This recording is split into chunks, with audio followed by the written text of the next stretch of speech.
Hello everyone, it's good to have you joining us again on another episode of your program, Hi Woman, coming to you from New Frontiers Television. And of course, as you all know, Hi Woman is a platform where we discuss issues affecting women, issues related to women, talk about family, their business, their career, whatever issues that bothers around the womanhood. This is the platform where we bring it up for discussion, and trust us, we always do justice to that conversation. So today is not going to short fall of any bits of hate, and today we are going to delve into something very, very important. We know the call of God is undeniable, and He has bestowed upon us the Great Commission to go into the world, to preach the gospel, and to tell the people about Jesus Christ, preaching the gospel. So as women, how do we grapple this call and also managing the home front without anything lagging behind? So this is the focus of our discussion today on the program as we look at the topic, balancing ministry and family life. And joining me today to have this conversation is Dr. Mercy Oderinde. Dr. Mercy Oderinde is a natural health coach and also a gospel minister with Solution Access Gospel Ministry here in the city of Ibadan. Many thanks for joining us today on the program, ma. Thank you. It's a pleasure. Thank you so much for coming. Thank you. Okay, before we delve deeply into this topic, there is something I need us to clear the air on and also to establish, and that is women's involvement in ministry. Because there was a debate ongoing at the point that the gospel ministry, like whether music, word and hall, should be the main thing. Like women should just focus on raising the family at the home front. And I was so surprised at it. Beats me to even see other women, the female gender, also supporting this idea that, oh, the major ministry of every woman is the home. So I want us to first clear this and establish the fact that what is the biblical stand in all of this. All right, thank you so much, ma'am.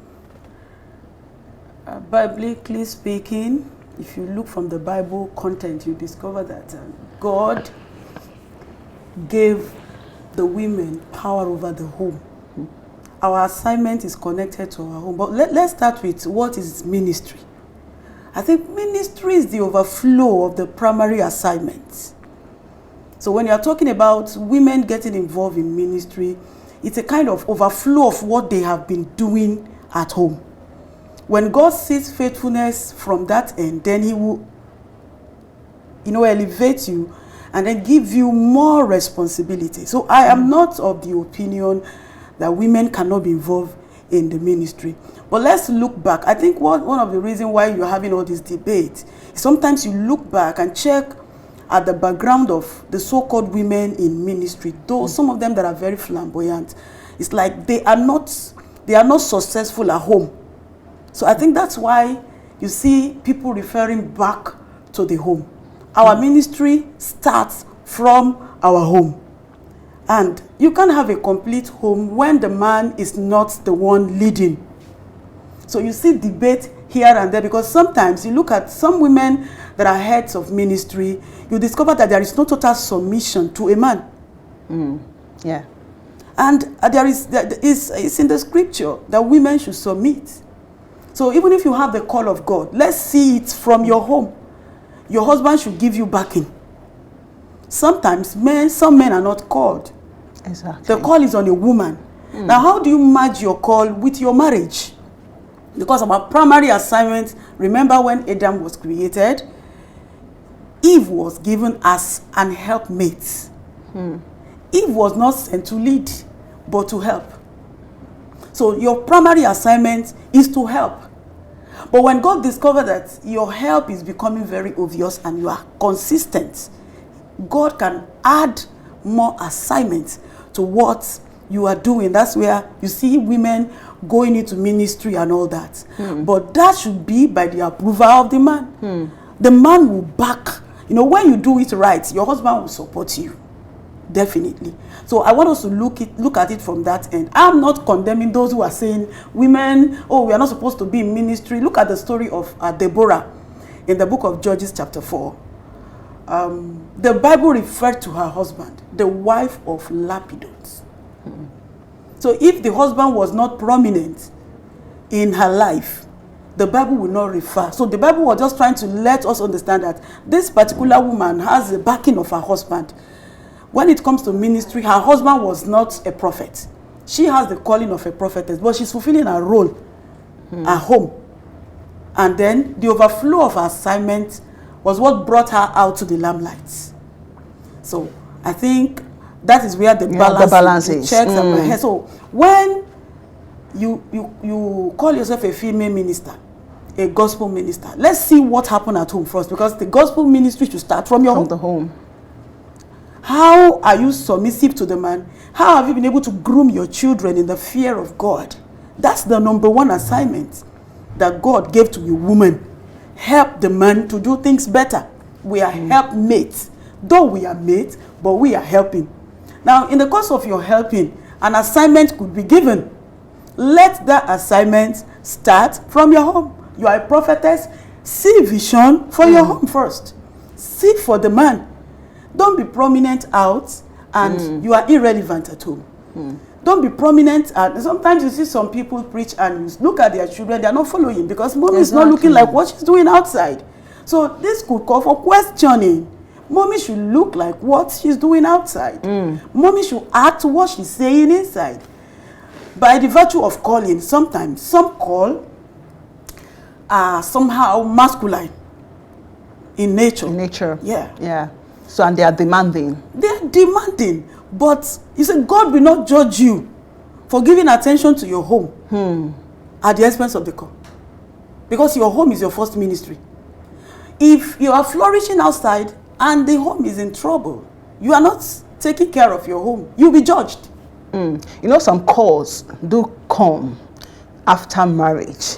And the man will keep telling you that I did not marry a prophetess or a pastor. Okay. So along the line, you find it so difficult to blend with the call. So at that point, how do you think the woman can successfully carry out the assignments? There is no man a woman cannot penetrate.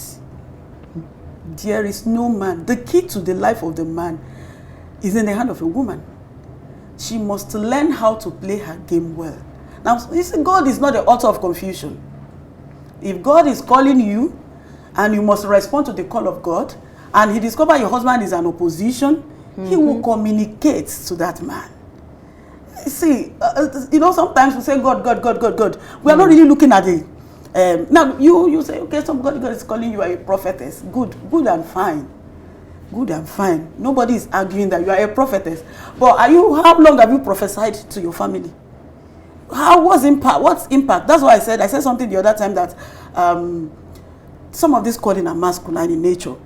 Now, being a prophet or a prophetess, see, there is a way I operate in that gift by the grace of God. There is a way, if you are not submissive, your husband will tag you very rude. Yeah. And you will not have room for expression. Okay? Severally, God has spoken to me over certain things. I know my husband is also a minister. I don't walk up to him and say, God said. And I'll begin to pray. Lord, can you communicate to your servant? God, can you talk to him in this direction? God, can you? So sometimes when it comes up, we say, God said this. Then sometimes I write those things down. I say, so date. You see, when a man understands that he's in charge, you have your freedom. But when you just walk up to a man and say, God said, and you must do. Because that's why I said some are masculine nature. And God is not the author of confusion. If you have a calling, you must be I have met men of God, women of God. Sometimes you see the woman called, and the man is not even into ministry at all. And you see the man giving her every support. Check what is happening at home. You see complete submission. She's not failing on her responsibility at home. Yeah. God can tell you now, wait on me for 1 week. That's why I say some calling are masculine nature. Wait on me for 1 week. Fast, pray. Or especially if you're into the prophetic. and your husband needs you, maybe on bed, you will now tell him, I'm a prophetess. I'm a prophetess. I will wait on God. And when I'm done with this, God asks me to do this again. God asks me to do this again. You have issues with him. Besides, he wants you on bed. He needs your attention on something. Tell him you want to pray. God will not hear your prayer. I'm sorry. God will not hear your prayer. Because the first God you have at home, you have dishonored. Your husband is your physical God. The first God, beside the Almighty God, beside the Almighty God, even before your pastor, your husband is your next God. So the way you honor him will determine the platform he will give to you for ministry. So there is no woman that cannot unlock a man. That we have the key. You have the key. A man will give you backing. A man should be proud that his wife is godly and doing the work of God. Some men are not into ministry, but they will give you their support.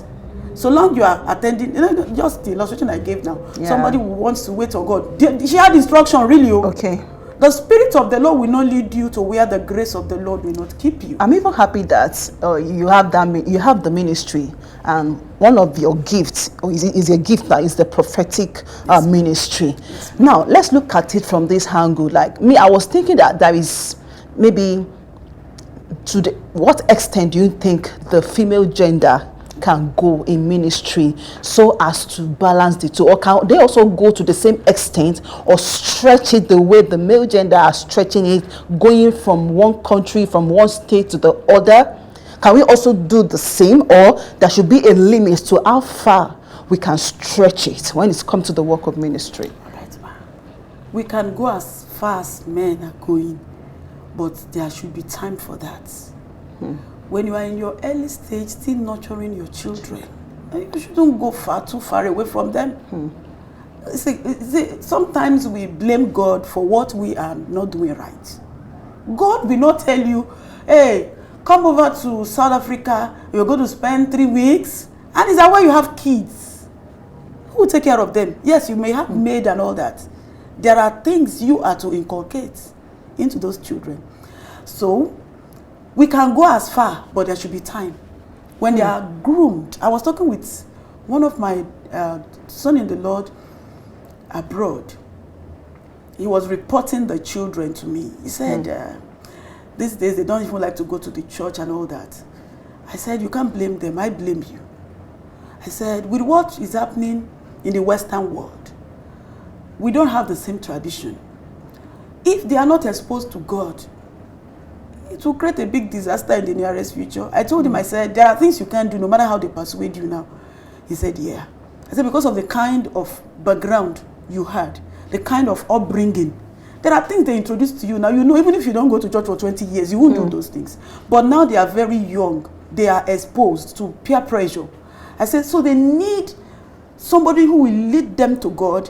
When they get the basic foundational knowledge, they can grow and withstand whatever pressure they will face in the nearest future. So, as a woman of God, you can go as far as men, but wait for the time. When the man is traveling, so there is no urgency. No urgency. Okay. God is not the author of confusion. Nurture your children, groom them, give them basic foundation of the knowledge of the word, morals. Inculcate that. Let them come to a stage where they can stand on their own. Then, if you can give yourself good care, they should even be part of the ministry. They should, yeah, they should. I hosted a friend 2 years ago, a white lady and her husband 2 years ago. So when they came around, my son was around then. He was break, so he was around. They saw the way he was, he was so involved. So I never knew they were observing that. I didn't even know, but it's normal now. Will you do something else that mommy and daddy is not doing? I believe. So, at the end of the day, when they were about, they gave him gifts. And the woman walked up to me, hugged me. In their own world there, it's not like that. A child can choose to live whatever and do whatever. And she said, I have watched your son so close. He is so involved. That means you would have inculcated your whole ministry into him. Is he going to be a pastor? I said, no, I'm not negotiating for that. He has his own career. He has his own career. God might call him tomorrow, but he has his career. You know, you have to. So if I traveled for days now, my husband is also a minister. We can move together. You see confusion.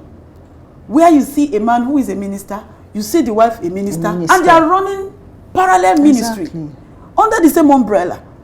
So in a situation like that, we have a head. I am just an assistant. So whatever he tells me, the Spirit of God inside me should submit to the authority of my husband. Yeah. And I also think we need to quickly also establish something about call and ministry. Okay. Because sometimes we mix the two together. For me, I might have a ministry, but I'm not a call. Yeah. But sometimes people say, oh, I have a call because this is the ministry God has called me into. But it's not a call per se. I don't know whether you are getting me. So let's quickly also establish that the difference between call and a ministry. Okay. Call is a basic assignment given to you. Is a call where you flow, and at a means at which you reach out to humanity. Okay. Then your ministry, every woman has got a ministry. Yes, sir. Every woman, our number one ministry is our home. Yeah. I was discussing with some set of women. We are planning a kind of mission to Ira area for the month of August. So we're having a meeting, and I was telling them, I was opening their eyes. I said, in church, everybody wants to be women leader. You want to be women this. You want to be this. You want to be women treasurer. You want to be women secretary. I said, nothing bad. There's nothing bad about that. But there are ministries, so many ministries in the church, even by the virtue of that position, that you need to look into. And they were like, what? I said, do you know that there are girls in the church that lack morale? It is easy to blame them. But who taught them? Have we taken time to teach them? What love have we shown to them? There are children that are orphaned in the church. Exactly. They just grow. My husband will say the spoiled girl of yesterday is now the spoiled mother of today. Don't blame them. Who taught them? In the book of Titus, Brother Paul was admonishing the church that the elderly women should teach the younger ones. So we should look into that. Every woman has got a ministry. In fact, we are like palm tree. When the Bible was talking about palm tree, so resourceful. Even at old age, we are still making impact. Men, I am not looking down or running down on men, but I think women are more resourceful. We are more resourceful. Your ministry is not what you can just conclude within yourself. There are many things around us that are ministry. I told them, I said, when I was quite young, I was not married then. I lost my mom early. So there are things, my dad refused to get married. He said he doesn't want anyone to come around and maltreat his children and all that women. So I stayed so close to my dad. But a time came in my life that I'm somebody who, I don't know how to make demands. I don't know how to make demands. It's just, I believe in, no, I shouldn't be a burden to anybody. In fact, even in my marriage now, my husband forces things on me. Like, okay, this money you must use. I said, I don't know how to make demands. All right, so, and it's been like that. A time came I needed to change my undies and all that. There was not much money in my hand because I was not working then. I was still a student. But daddy would give me home keep and all that. You know, if mommy was around, mommy should know at this time a girl should have this, a girl should have this, a girl. So I won't use whatever you give to me. I'll use it for exact what you ask me to do with it. I won't remove any. So I made some panties myself. You won't believe that. I made some panties. I saw it myself. One day, my daddy came across that where I was trying to sun dry and asked me, what kind of, I said, Daddy, I made it myself. He said, why? Wow. Am I dead? If the spirit of your mother can slap me, I think she should have slapped me. I'm alive and you are doing this. Why can't you go and buy from the market? And he gave me money. I later bought and all that. So he will not even wait for me to make demand. He will make that available. So at a point in my life, when I started working, when I attend camp meeting in my denomination then, I'll buy panties. I'll buy some of those things. I know girls. You know, girls will have where we camp. Ladies will camp somewhere. I will be observing everyone. You know, nothing to hide now. Where you spread your own this, you spread this, you spread that. If your own is looking old, I can give you 3. That's how I distribute. Where's? Take.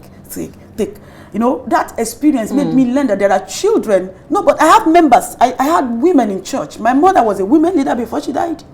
So nobody came around to ask me, how are you surviving?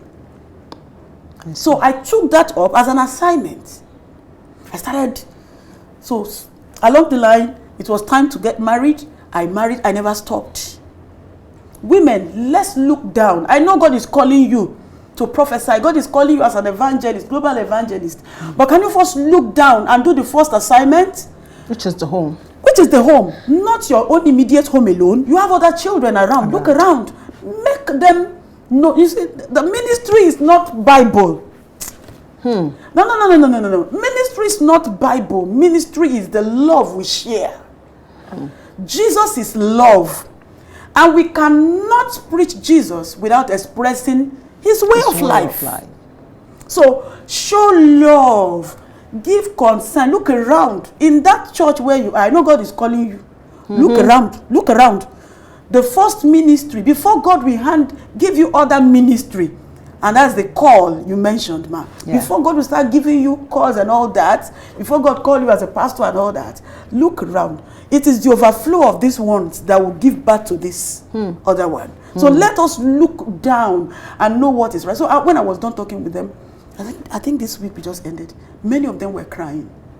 So I was telling them, many girls in this church, you may not know. I was telling them, I said, you people may not know that they are my experts. I've observed them. I said, you cannot control them when you are not taking care of them.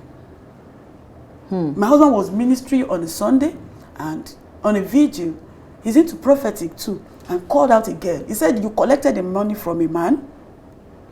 The man sent money to you, and you already had date that you are traveling down. Don't go. If you go, you won't come back. You'll be used. Wow. And the girl obliged. She said yes. She just got the alert and all that. And my husband said, where is the money? She has spent it. Because, she needs to survive. We'll blame them, but what have we been able to do? So what did we do? We gave her another money, refund that person. So I never took note of that girl, but ever since then, she's one of the projects I'm facing now. Okay, what is the situation? Do you want to go back to school? Her mother is not around, her father is dead. So she will live her life, especially when she sees other girls doing big out there. She wants to belong. So church, today our society is corrupt. I want us to look back. Start from your local church. As you take care of your children, look around. Start from your local church. If you can correct it in the local church, then the community will be very, very and I think this work of ministry is not some kind of competition, rubbing shoulder with the male gender. Oh, because bishop is traveling out, I also have to go the same way the bishop is going because he's a male. I have to do this. So I think we should also clear the air on that we are not rubbing shoulder with the male gender as far as God's work is concerned. And that is the one on one side. And on the other side, because I want us to combine these two together, how can a woman thrive successfully in the work of ministry? What are the backings she needs? What are the supports that she needs? Okay, number one, she should prioritize her home and her family. 2, she must thrive, get her husband partnership. It's important. Look at Lydia, a businesswoman, yet a church leader. Look at Priscilla and Aquila. Paul could not just conclude without referring to their role.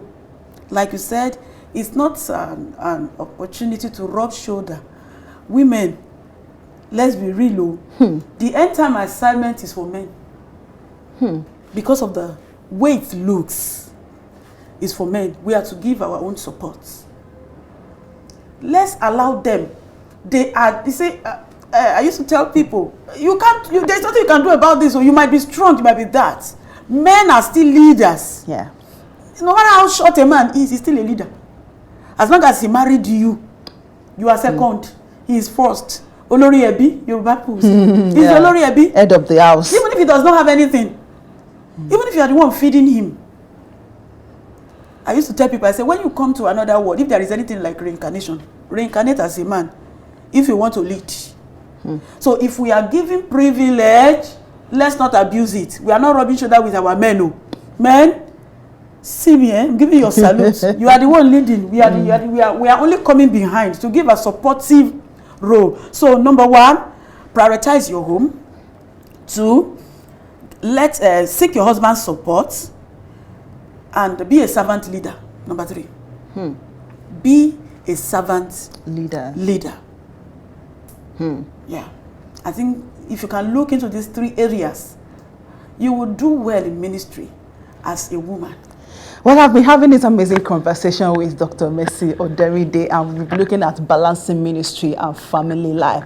And I'm sure my viewers will want to even hear from your first-hand experience as a mother, a wife, and also a gospel minister, because that is how we can balance this conversation from a live experience from our guest in the studio for this episode. But she'll be doing that on the next episode of this program. So stay tuned for the next episode as she shared the experience with us. Well, let's take a break now until next week, where we'll be coming back to talk about our live experience as a gospel minister. She sings as well, a minister of the word, a mother, and a wife. It's a long list, and here she is navigating all of this successfully.